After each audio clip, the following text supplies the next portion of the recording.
Hvad så, guys, og velkommen tilbage til endnu en video. I dag er vi med Porth, og så min, vores anden ven, som hedder Andreas. Super. Og i dag så skal han prøve at fange os, mens at mig på os løber. Han har sin trofaste, Porsche. Jeg har min motorcykel, og så skal vi bare prøve at se, hvem der kan få flest, sådan warnings. Ja, jeg tror så ikke. Jeg skal nok lige reset mit, crime, men whatever. Men man skal se, hvem der har flest warning ting. Og så, skal han anholde os, og så når en af os er blevet anholdt, så ser vi til sidst, hvem der har flest. Så hvis jeg er blevet anholdt, så stopper ligesom spillet, og så ser vi, hvem der har flest sådan, crimes af mig på os. Så lad os bare komme i gang. Så, mig from the future. Så min ven post kommer til at lyde helt vildt dårligt, og det må jeg undskylde, lyden bliver fikset i fremtiden, men lige nu er det altså det, vi kan gøre. Så selv hvis han lyder dårligt, så håber jeg, at videoen stadig er god. Så nu er det en rigtig video. Du venter i 5 sekunder som sædvanligt, og mig post vi lever. Så hvis vi starter om 3, 2, 1, go! Ja, den der smutte. Ja, det er jeg kraftedeme også. Go! Okay, hvad skal vi gøre først? Det ved jeg ikke. Jeg har ingen idé. Kigger bag dig, om han er der? Nej, det har jeg ikke. Jo, han er lige bag os. Han er fucking bag os. Nej. Han crasher. Det er godt det her. Han crasher heldigvis. Crasher han? Ja. Nice. Jeg så det lige akkurat. Det er så irriterende, drenge. Hvorfor? Jeg synes, det er meget sjovt. Nej. Det er rundt lys, jeg har ikke nogen penge. Okay, guys. Jeg har ikke nogen penge. Okay, jeg har det.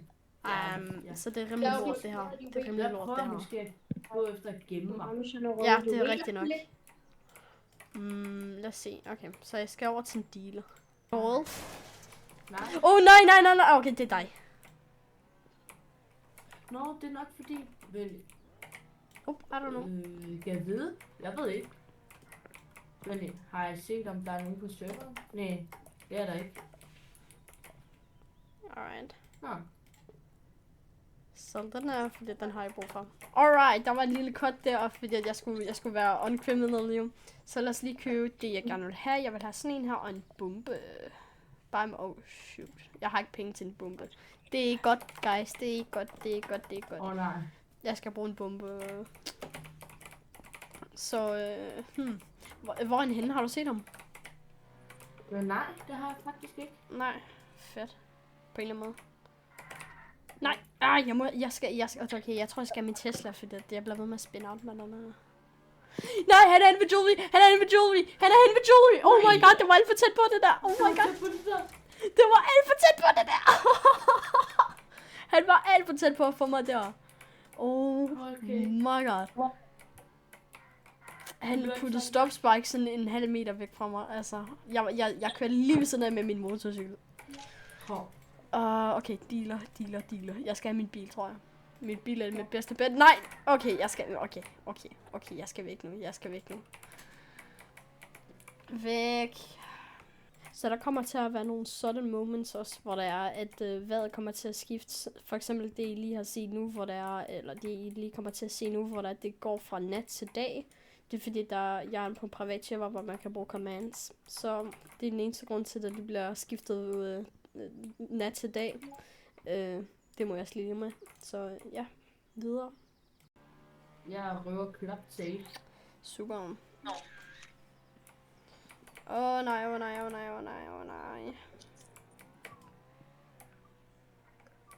Det var alt for tæt på det der. Jeg tror, jeg er kommet langt væk. Det tog mig i kostet tid, men jeg er kommet væk. Jo, det er rigtigt. Han er lige bag mig. Min hjul er blevet punkteret i min Tesla. Han er bag mig.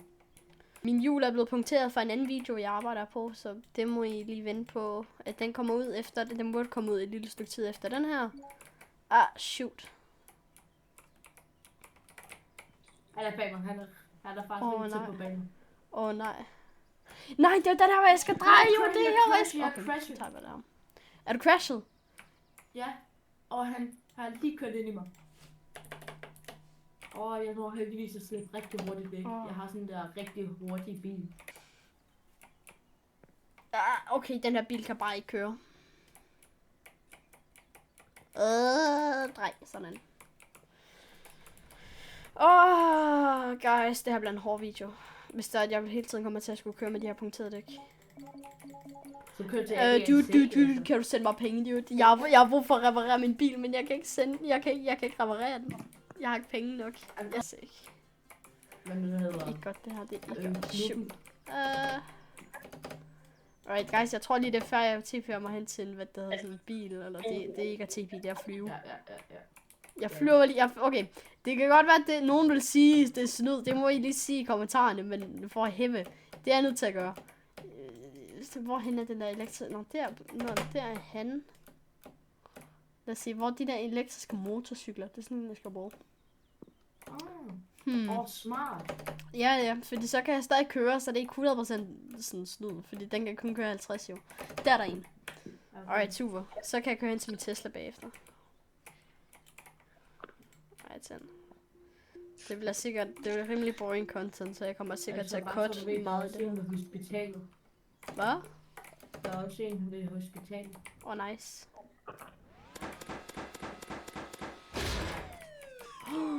Jeg røver. Han må bare ikke komme til mig. Fordi så er jeg fucked. Please. Sådan. Nej! Shoot! Wait, what? What? Hvad skete der?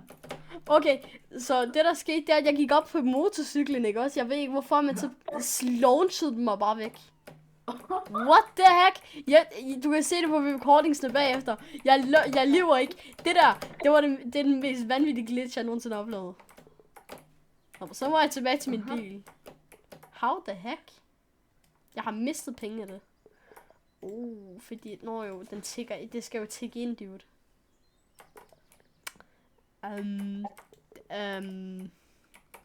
Så må jeg køre hen til en dealer.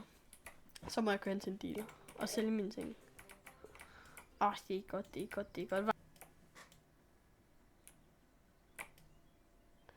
Okay, okay. Det er så svært at køre det hele vildt. Jeg har brug for 2.000 euro lige nu. Fordi en af årsag, så har jeg mistet 200 euro bare sådan lige. Fuck. Okay, jeg har lovet Andreas, ikke også? Jeg kunne høre Andreas, han tog lige pludselig. Nej, jeg skal ud. Har du sendt mig pengene? Du har ikke sendt mig pengene, for helvede. Jeg ved ikke, hvad der sker. Nej, jeg er stok sådan her. Send mig pengene! Jeg har brug for penge! Det var tæt på. Nej, det er ikke godt det her, guys. Det er ikke godt det her, guys. Send mig pengene, når du kan. Virkelig 2.000, tror jeg, eller så det er 3.000. Alright, guys. Jeg kan nu. Super. Tak for pengene. My god, jeg skylder Andreas 5.000, jeg skylder dig, 2.000. Det er ikke særlig godt. Jeg skal røde snart, jo. Jeg skal begynde at røve nu. Jeg tager Oso Fuel, tror jeg. Det er en rigtig god plan. Også. Alright, endnu en robbery. Kom nu, endnu en robbery. Alright, så tager jeg jewelry. Ja. Der er en 2.000. Yippee! Hvor lækkert. 2.500 lige der. Og så er der lige 200 ekstra. Guys, det her godt. Det er et godt spørgsmål. Harbor. Ja. Guys, det her det er godt. Det er så godt. Jeg skal seriøst slå dig på. Fordi vi er jo venner på en eller anden måde. Fordi, altså, vi er venner i real life. Men hvad det hedder, vi er egentlig mod hinanden lige nu. For det er ham, der har flest. Ham, der har mest robberies, er ham, der vinder. Okay, jeg kan lige sige, at jeg har røde bank, og jeg har røde klub, og jeg har røde jewelry. Jeg har 1 possession of illegal item, og så har jeg 2 cash registers og robbery. Og lige nu prøver jeg at rob jewelry, hvis ikke du har allerede taget den. Men det tror jeg ikke, du har. Jeg har ikke taget alt. Syg. Og jeg kan se, der er et vindue, der er ødelagt. Ah, ja. Alright, det her det er en af dem, der popper op sådan lige med samme. No way, der er en diamond. Fedt. Så han kommer sikkert til mig lige om lidt. Jeg skal seriøst passe på. Og jeg tør ikke, mand. Men Det her, jeg tror tror, han er på vej til Jewelry for at tjekke, om den er i gang. Okay. Shoot! Han har mig! Nej! Det er lidt seriøst. Lige da jeg gik ud, der kom han. Oh my god. Oh my god, det der var clutch. Oh my god, det der var clutch. Holy moly. Oh my god, det der var clutch. Oh my god. Det der, guys. Jeg tror ikke, jeg kan have fundet mere clutch, end hvad jeg har lavet lidt af. Jesus Christ. Ved du hvad, jeg har lige rødt toolstore. Har lige råd toolstore. Ja. Hallo, du burde nok ikke køre den vej. Der er en lille smule sur mand, der er efter mig. Der er tæt på at poppe mine tires. Holy moly. Jeg var sådan der centimeter fra. Kør! No way, jeg gemte mig. Han faldt for det, han faldt for det. Oh my god, jeg gemte. Nej, jeg kan ikke screenshare. Du kan ikke se det. Han spiller på telefonen lige nu, fordi hans computer er under reparationen. Det er super irriterende. Ja. Så jeg kan ikke se mit stream. Så når der jeg clutcher. Han må se det i videoen. Oh my gosh, guys. Det er vanvittigt. Nej, red light. Okay, fair nok. Jeg skal ikke køre som en idiot. Sådan. Jeg tager min Tesla sort lige for den her video. Sådan så der at jeg kan ikke se farmshop. Jeg er nødt til at hælde ind på dig. Jeg har kun okay, ja, fair nok. Jeg har 2 jewelry robbery. Jeg ved ikke hvad, men stadig. Jeg er nødt til at hælde ind på dig. Det er ikke særlig godt. Og nu har jeg en sort Tesla. Han er der. Hvorhenne? Ved farmshop. Så tager jeg jewelry. Så tager jeg sgu da jewelry nu. Ja, nej, jeg blev poppet. Alle mine tires er poppet. Nej. Han begynder at skyde på min bil. Nej, det er ikke godt. Det er ikke godt. Når han begynder at skyde, så er det fordi, han gerne vil drikke dig. Ja, det må han ikke. Han skal anholde dig, for ellers så taber han. Men hvad det hedder? Ja. Det er godt. Oh my god, han er lige bag mig. Jeg er godt nok heldig, at jeg har sådan en god bil. Dude. Crasher, han er lige der. Han er lige bag mig. Nej. Det er godt. Det er ikke godt. Vel. Nej. Jeg er nede i en... Han begynder at skyde på min bil igen. Fuck, det er godt. Det er virkelig godt. Okay, jeg tager jewelry. Hvorfor kommer du ikke og redder mig? Jeg risker den. Men skal jeg redde dig? Ja. Men du er min ærke. Jo, du har mere end mig, jeg kommer og redder dig. Fordi hvis han lander dig nu, ikke også, så har du mere ting end mig. Hvor er du henne? Jeg er ved den der farm shop. Jeg kommer nu. Okay. Jeg prøver at løbe. Mate, jeg er over på den anden side af mappet. Han har ikke mere energi. Nice. Han løber tilbage til sin bil. Nice, dude. Alright, du giv mig din location. Hvad er du tættest på? Lige nu er det stadig farm shop. Okay, jeg kommer. Det er godt det her. Jeg tror ikke jeg vinder. Altså vi tæller i tal. Vi tæller ikke på hvad der er værst, for du har et bank robbery, men hvis du kun har 5 illegal possessions og du har et bank robbery, så har du 6 illegal ting. Det mener du ikke. Han har lige poppet 2 af mine tires. Oh my god. Han er seriøst god. Det er derfor vi sagde at han skulle være politi. Ja, okay. Ej. Nej, dude. Kan du komme og hente mig? Hvorfor? Min bil er Min bil er ikke åben. Min bil er totaled. Nej, det mener du ikke. Jo, det gør jeg. Det er ikke særlig godt. Jeg prøver at løbe til dealership. Ja, gør det. Det er godt det her. Det er virkelig godt det her. Fuck, man. Okay. Nej! Det er godt. Der er en af dem her. Okay, han missede. Der er sådan 5 sekunder til, han kan. Kom nu. Kom, yes!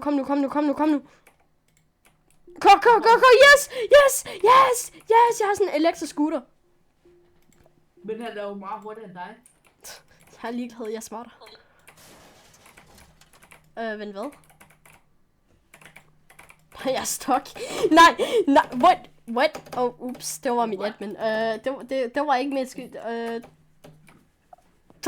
Nej. Det er godt det her, det er godt. Det er ikke godt. Dude, kan du hente mig? Jeg kommer så langt. Jeg kommer så hurtigt, som jeg kan. Okay.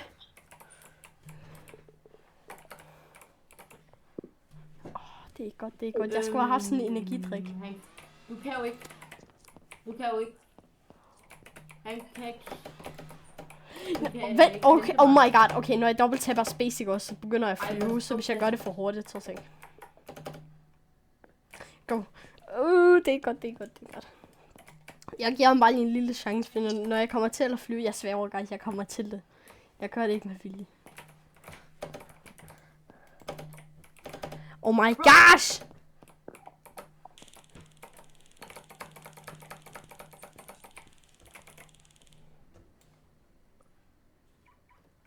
Nej! Hvorfor fanden begynder jeg at flyve hele tiden? Det er da sygt irriterende. Ej, det er da sygt dumt. Nej! Jo! Dude, kommer du snart? Jeg kan. Nej, det er lort. Sådan. Ej! Jo! Dude, kom hurtigere! Nej, han fik mig! Nej! Hvor er det lort! Oh my gosh, bro. Okay.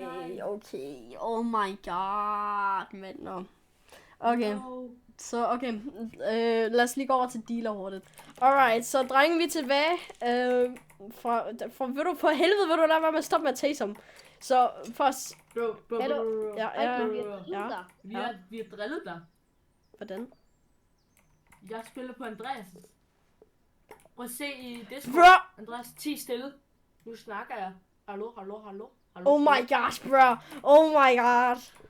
Det er derfor, jeg sagde ikke lige corner og det. Hallo. Oh my god, mand. Det var da vildt. Lad være med at taste. Okay. Jeg sværger, jeg banner dig. Jeg banner dig. Oh my gosh, bro. Andreas så. Hvor mange ting har du rød op for helvede?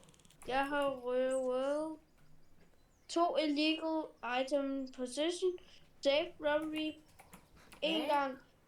Og den der assault tæller ikke. Jeg har en assault lige nu, men den tæller faktisk ikke. Så 7, 2, 4. Og 2 cash register. Og 1 juvel og 4 dangerous driving. Okay, jeg har 10 ting. Hvor mange har du? Altså hvis du tæller gang, for eksempel jeg har 2 ting som er gang 2. I alt, hvor meget har du? 11. 11? Oh my god, du har slået mig med 1, og du snød mig. Jesus Christ. Oh my gosh, guys. Hvis det her ikke er content, ikke også? Hvis ikke det her får mange likes, ikke også? Jeg sværger. Vi bliver ved med det. Nå, men tak for... Jeg vil gerne tilbage. Nå, tak for helvede, lad mig med at taste mig på os.